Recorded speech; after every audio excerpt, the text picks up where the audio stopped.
Hello, White Building. This is Jason Schneiderman, coming to you from New York. I'm very, very sorry that I can't be there with you in person. Rachel, thank you so much for inviting me, and I'm thrilled to be a part of Static. So, I'm going to talk a little bit about a scholarly concern that I have, and then I'm going to connect that to a poem, and I'll read you a poem, and then I'll end by playing a sound piece that I've been working on that hopefully will kind of touch on all of these concerns about identity and boundaries and gender and sexuality.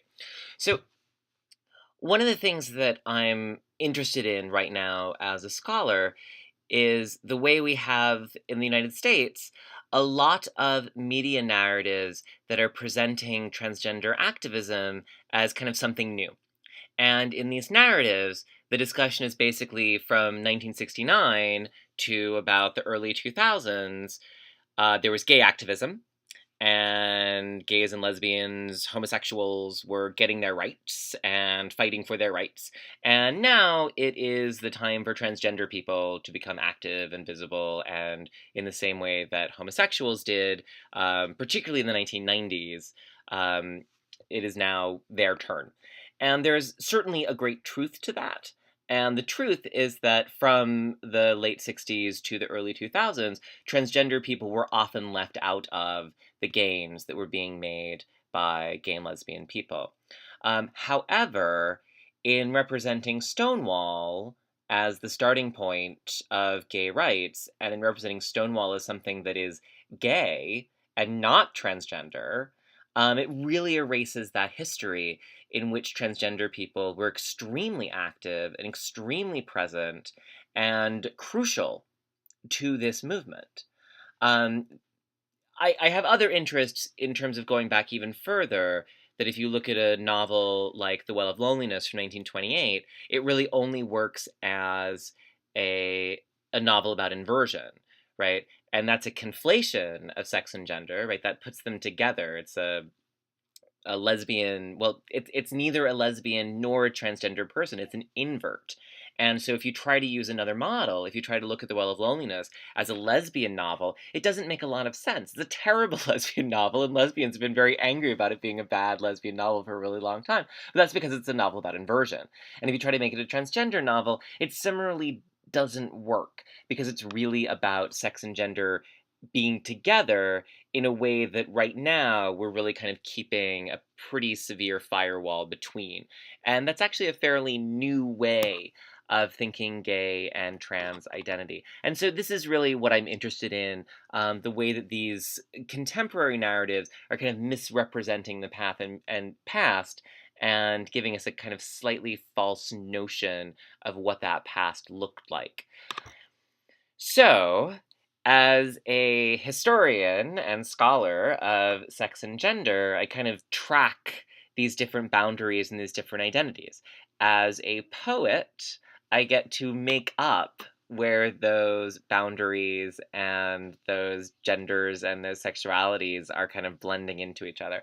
So, I'm going to read you a piece now from a sequence that I've been working on, uh, and these are poems about last things.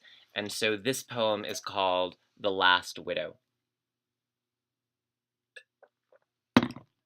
The Last Widow. The last widow misses men. The last widow misses her husband a great deal, but she also liked men in general. She refuses all of the invitations to appear on the morning news shows until the medical bills turn out to be more than she can swing, and she accepts the money to be interviewed. The last widow tries, this time on air, to explain that the past wasn't like what people think it was, and how now that the only thing anyone knows of men are from Victorian novels and internet pornography, people have a skewed idea of what men were like. And no, she's not saying that rape wasn't a problem, and yes, we do have more options with the wonderful things that are being done with silicone, but really, it wasn't just penises that she liked. And in fact, her own husband's wasn't at all like the ones you see in the surviving documents, and really, no woman she knew behaved like the women in those videos. So, can't you understand that most of the men were different too? Some of her friends suggest that she seek comfort with one of the young people who have the facial hair that's so in style now, And the last widow wants to say, I'm not a lesbian. But that word doesn't have much meaning now, in a world without men. And it's not really that she wants a substitute for the husband she misses, as much as she wishes people understood what it is that she wants back. And so I'm now going to play a sound piece that I've been working on. And this was really inspired by the work of John Giorno and the way that he particularly layers different sounds and often processes the sounds. And what I wanted to do was see if I could layer sounds until they kind of lost their meaning.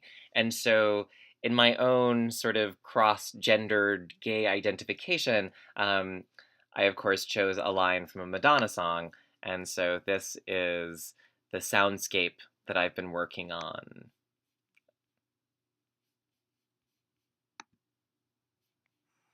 Borderline. Feels like I'm going to lose my mind. Feels like I'm going to lose my mind.